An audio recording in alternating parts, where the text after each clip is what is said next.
PM Modi મધ્ય ગુજરાત અને સૌરાષ્ટ્રમાં ગજવશે જનસભા। થોડીવારમાં આણંદમાં સભા, બપોરે સુરેન્દ્રનગર અને જૂનાગઢમાં તો સાંજે જામનગરમાં પ્રચંડ પ્રચાર।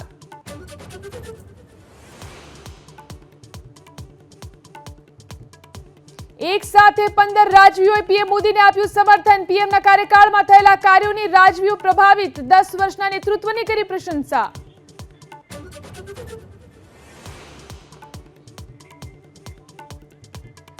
પરસોત્તમ રૂપાલાને રાજકોટમાં લેવા પાટીદાર અગ્રણીઓ સાથે કરી બેઠક। ક્ષત્રિય સમાજના અગ્રણીઓ પણ રહ્યા ઉપસ્થિત।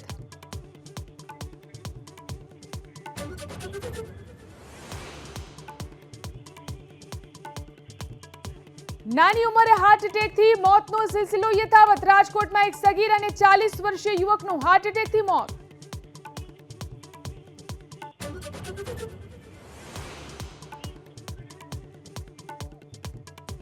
તાંત્રિક વિધિના બહાને પરિણીતા સાથે દુષ્કર્મ આચરનાર ભુવો સકંજામાં। ઘરમાં વાસ્તુ દોષ દૂર કરવા વિધિના બહાને આચર્યું દુષ્કર્મ।